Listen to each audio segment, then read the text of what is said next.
Well, welcome back to the game, everybody. This is Robert. I feel like that I've been exposed to this issue before, and because of our long break, I feel like it's something I may have forgotten. But an interesting rules question that has been brought up from time to time by different people, not only myself, but Tripwire and Sreel's advance ability.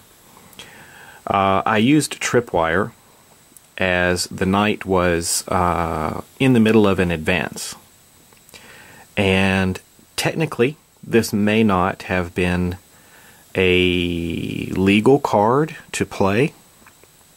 Now, if we just think about sort of theme, it would be. I mean, a Tripwire is going to get you when you move.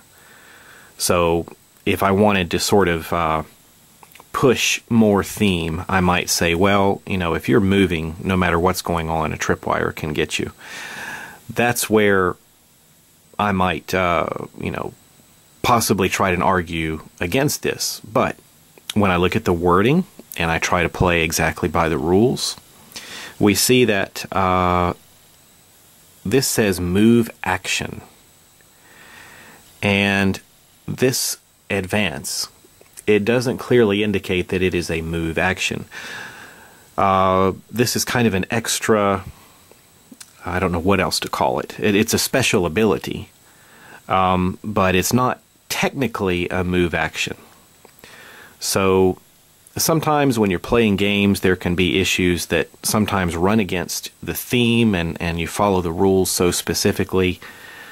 Those are the kind of things that I think people can tend to house rule from time to time if something really doesn't make sense.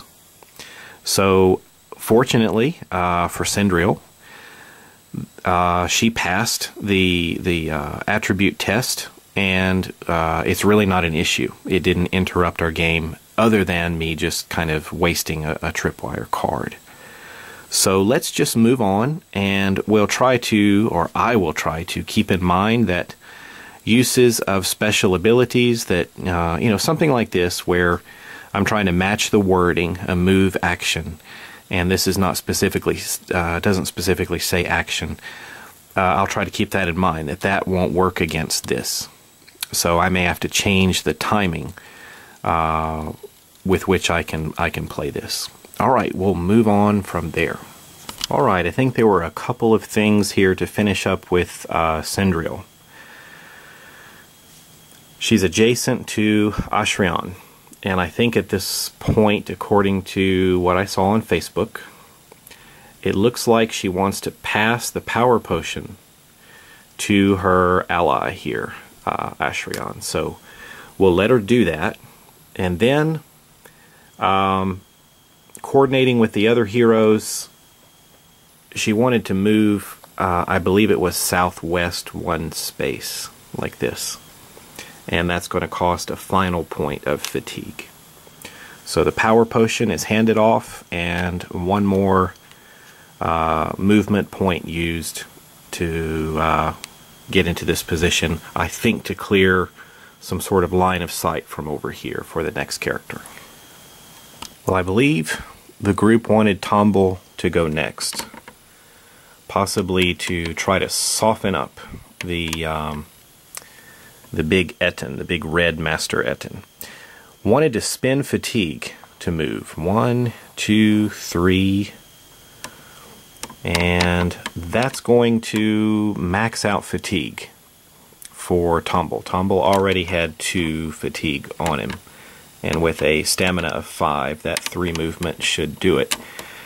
But he still has a move that he can use, and with a speed of 4, he'll continue on his way.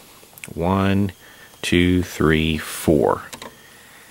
Said he wanted to stop just south of the rubble. And it looks like tracing line of sight. Line of sight can be a little different in this game.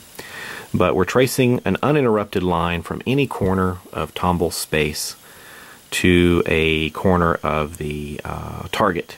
And he can do that, so I guess we just need to count how many spaces here. 1, 2, 3, 4. He's going to need 4 range to hit the Etten. So let's let him pull out his crossbow and make his attack. Alright, we'll go ahead and put these 3 fatigue tokens. That's going to total 5. Stamina's 5. No more stamina spent until he rests. Master Etten's down here. And Tomble's pulling out the crossbow.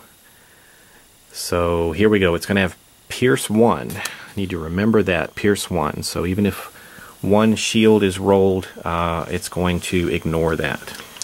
Alright, the crossbow gets the yellow and the blue. We get 2 grays for the Etten's defense. Here we go. Here goes the shot. We need at least, I think it was 4 range. I don't know. Yes, wait a minute, that's a 5. That's going to give us 5 range. That's good enough. Pierce, let's move this guy down to ignore that. So we got 2 defense here. 3 damage and a surge. Well, definitely we're going to pump the crossbow's damage up by 2. So what does that make it? 1, 2, 3, 4, 5. 5 damage reduced by 2 is going to be 3 points of damage to the Master Etten. So as you can see, his health there is 8, so that'll take him down to 5. So with that as Tomble's second action, I think it does accomplish his goal of weakening this this Master Etten here by a few points. So we'll put that on his base. And we'll take another quick look at the board. There is some chatter on Facebook that Ashrion may go next. If you will please confirm that with me and exactly what you'd like to do. Even if you just want to refer to a previous post you made. I don't want to start playing before you've had a chance to sort of finalize your decisions. So pull our little box back so you can see everything. We still have the Widow Tara way back there. I have a feeling she's going to be moving forward, and so will this guy as soon as Ashrion is done. So there's the situation. I'm going to zoom in just a little bit again so you can see the squares, and I will catch you over on Facebook.